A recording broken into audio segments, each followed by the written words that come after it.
Good afternoon, and thank you for joining us for the latest episode of the Atlantic Debrief, the Atlantic Council Europe Center's interview series that tackles the most important issues in transatlantic relations today. My name is Rachel Rizzo, and I'm a non-resident senior fellow here at the Atlantic Council's Europe Center. And today, I'm thrilled to welcome to the show Mr. Bojan Pancevski, the Germany correspondent for the Wall Street Journal.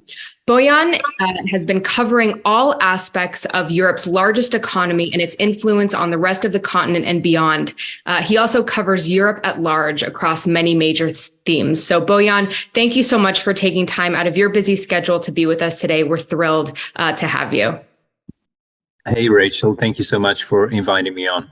Absolutely. So let's dig right into it. You are calling in from Berlin, the center of many of the debates surrounding Ukraine, European security, energy, all these important issues that are underpinning the transatlantic relationship today. So I wanted to ask you first, what is your assessment of Chancellor Scholz's record on really elevating Germany's role in Europe as both a political actor, a geopolitical actor, and as a main partner to the United States? Do you think that's going well for him? Well, it's a bit of a mixed bag. I mean, obviously, by the nature of the state, Germany is always this central entity in the transatlantic debate, especially in economic terms. And now with Ukraine, because it manufactures all these weapons that are required to support Ukraine's war against Russian aggression. Now, I think what Chancellor Scholz is doing really well is this kind of shift where he basically ended decades of German pacifist policy. He ended decades of German reluctance to rearm. You know, ever since the end of the Cold War, they've been using the peace dividend to cut costs constantly for the armed forces, for security, and they've been channeling that money into welfare, into social projects, and so on. And also the population, the media, they were never keen on actually being a military power. The vast majorities, anyway. So he ended all that. He 4 days after the war, he held this kind of landmark speech. It's called in German the zeitenwende. It's a word he kind of coined. He used for his new policy. In English, it would be something like a paradigm shift. And essentially, he told Germans, now we have to rearm. The world is a cold, hostile place again. We've got an enemy at the doorstep.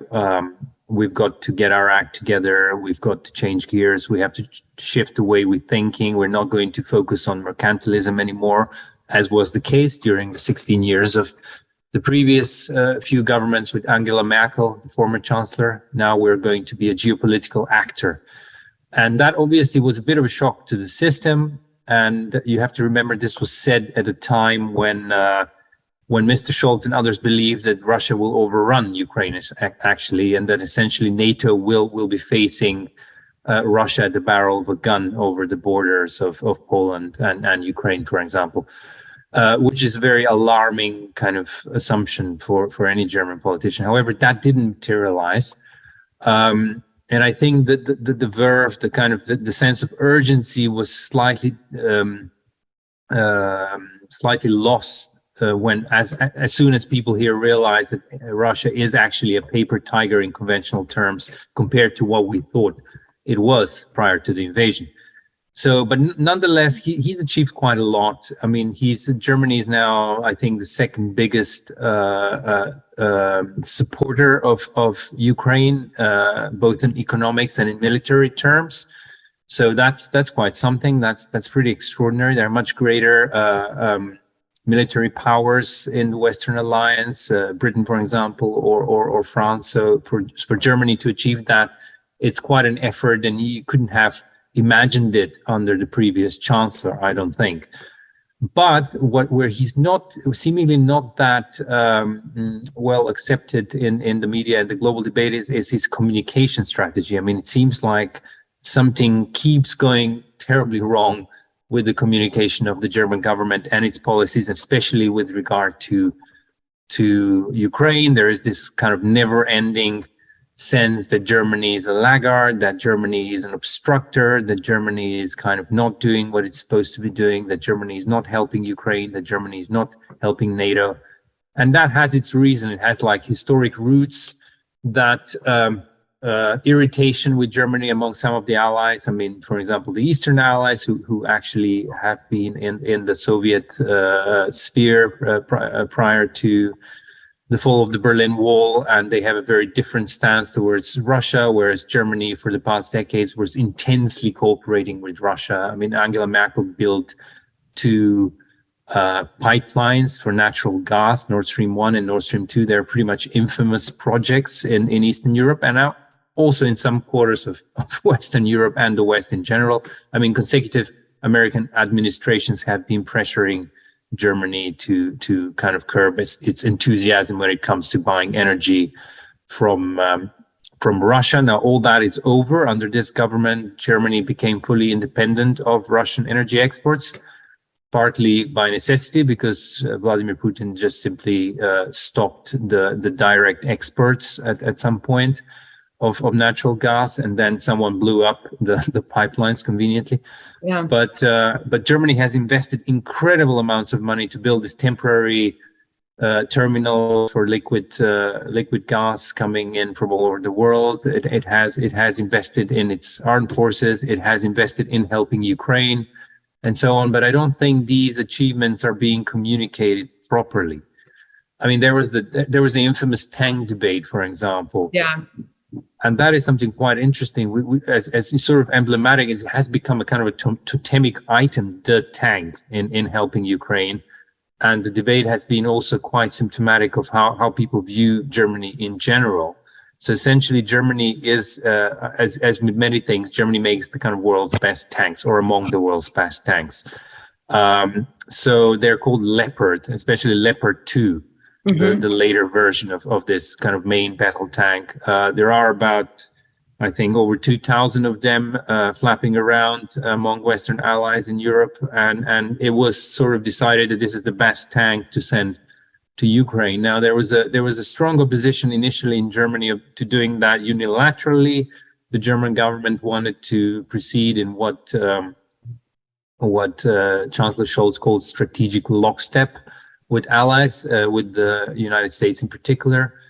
And essentially he felt, and it's very interesting, some of his aides compared this to a situation experienced by one of his predecessors, Helmut Schmidt, who at the height of the Cold War required America to commit to a kind of nuclear deterrent and military deterrent in Europe, especially in Germany, in order for Germany to be able to be this kind of reliable ally, because the Germans were at that time sort of slightly afraid that Article 5 of NATO, which means that attack on one country is basically attack on all, that Article 5 is not really enough in a case of a kind of a nuclear attack or what have you, of a drastic event, and therefore they needed extra commitment. And now Scholz did exactly the same thing, essentially.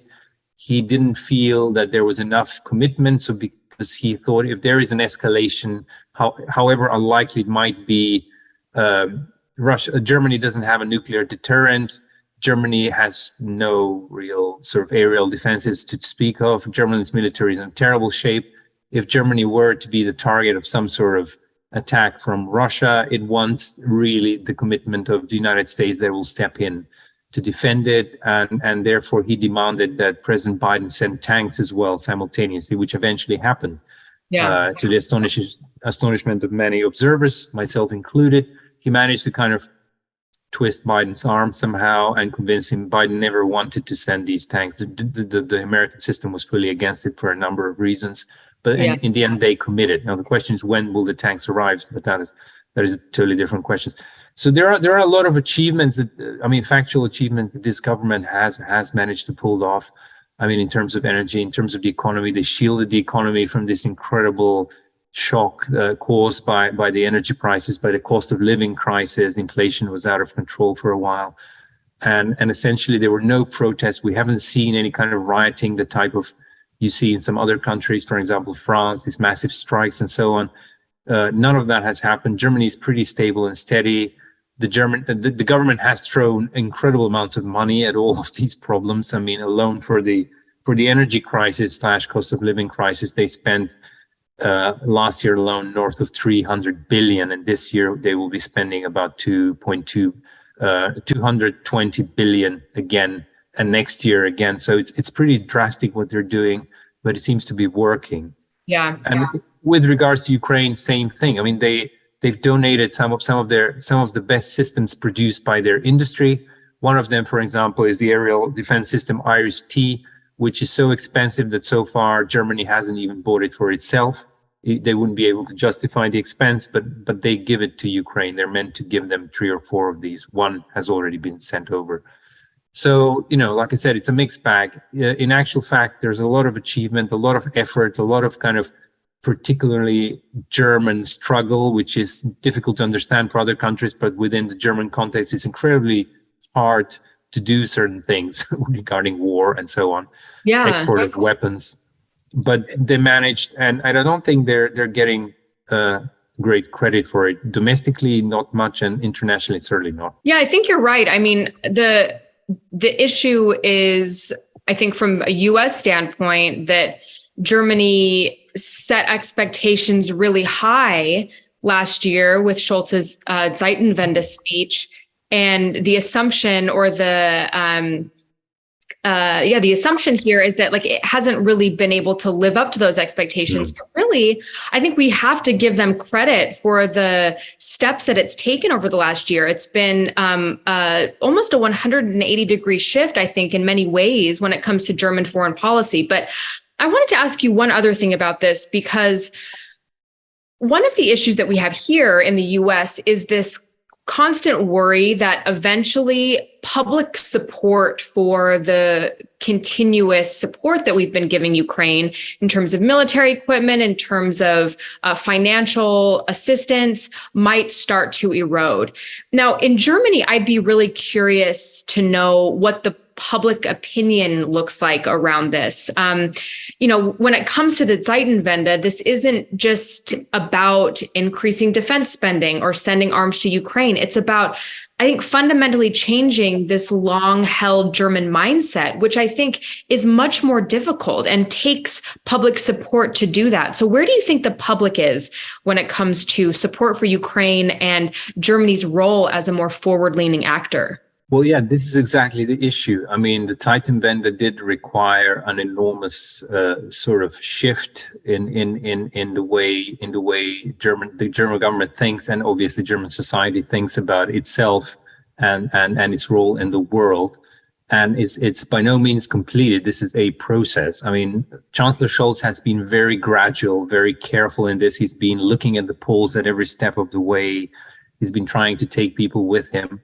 And he's been criticized for it. As you said, the Americans are a little bit sort of impatient, perhaps. They're expecting him to deliver, the government to deliver. And to be truthful, the government hasn't really delivered in the pace that they've envisaged originally. And I think the reason for that is that they are no longer afraid that Russia will be down their neck at the border with Poland, but rather they've understood Russia is not even able to take eastern Ukraine. So this will be a long struggle, and actually their relative sense of kind of being in danger has really decreased since February last year. They don't feel they're immediately threatened by the development. So I think that's part of the reason, for example, why they don't have a very clear roadmap for reaching 2% of NATO spending, 2% of GDP.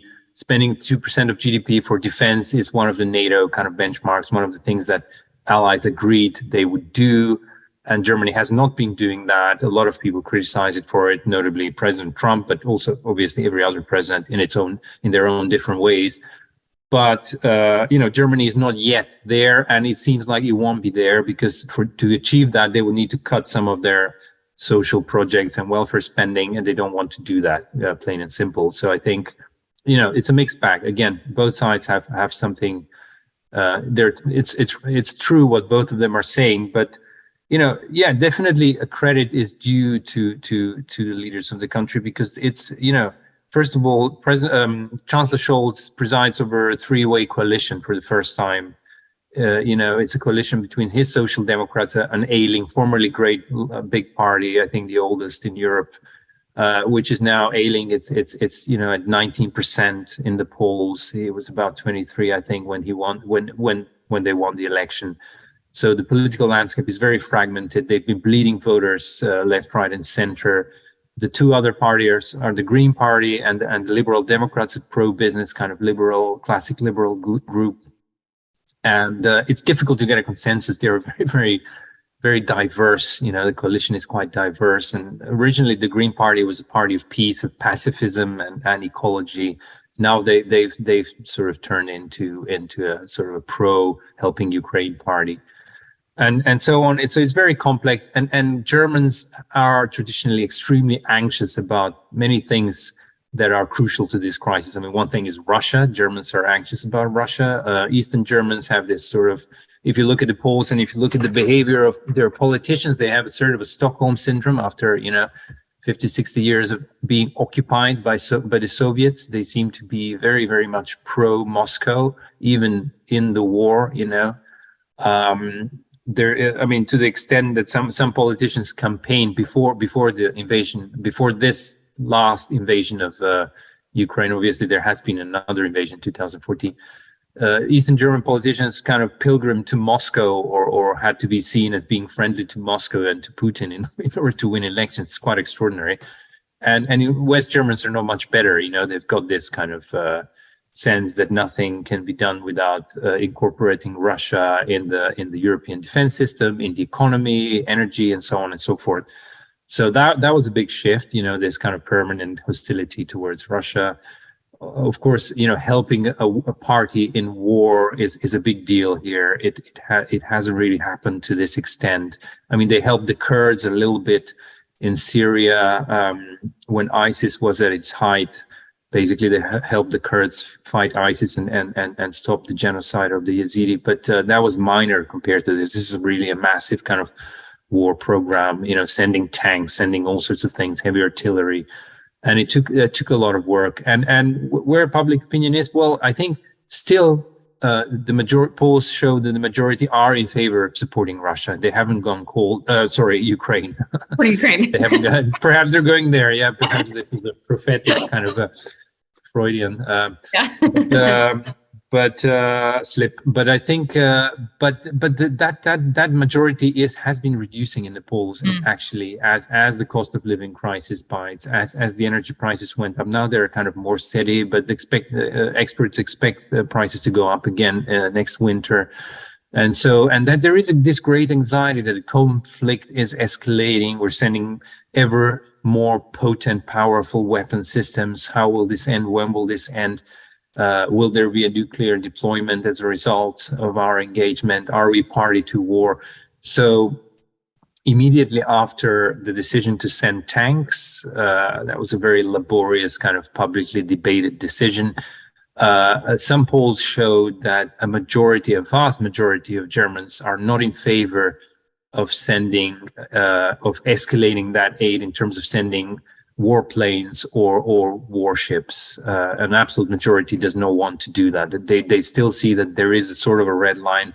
Nobody's quite sure where, but they're afraid of escalation because of all these things. And they're not, in that different. I guess the government reflects the fears of the country, but the country reflects the fears of the government in a way, because if there were to be a leadership in either direction, I guess people would respond. That's at least what pollsters are saying. For example, when Chancellor Scholz decided to announce that he's sending tanks to Ukraine, he held this speech in Parliament. It was a pretty strong speech for his standards, and he essentially told people, explained in a very simple, effective language why this is happening, why this has to happen, and then he had this unusual kind of pause and then said, trust me, believe me, I'm doing everything right. There's not going to be escalation. I'm not going to drag you into war. You have to believe me, believe the federal government. We're doing what we can. We're on the right track. We're careful. We're cautious. You know me, I'm cautious. And I think that really helped. After that speech, immediately there was a snap poll, and it showed that almost the support for sending tanks was now over 50, nearly 40 nearly 54% of the population supported sending tanks. And there was almost a 10% difference from the previous poll a couple of days before the speech. So the speech made all the difference. 10% of people got convinced, okay, this is the right thing. So leadership does matter. And presumably if Scholz would take a harder stance, perhaps people will follow. But, it's hard to know what's possible and what's not when you are in a kind of relatively precarious coalition. Your party is bleeding votes. You want to be reelected, obviously, was the top priority of every politician in their first term. So I think the government will remain to being sort of cautious, careful, gradual, looking at the polls very carefully and so on. Yeah, definitely. Well, this was always fascinating. I always love to hear what's going on in Berlin. The conversation always seems to be changing and moving forward, which is good. And so hopefully we can have another conversation like this in a few months and see where things have gone. So Bojan, thank you so much for taking time out of your day to be with us. And we hope you enjoyed it. And we know that we certainly did. My great pleasure. Thank you.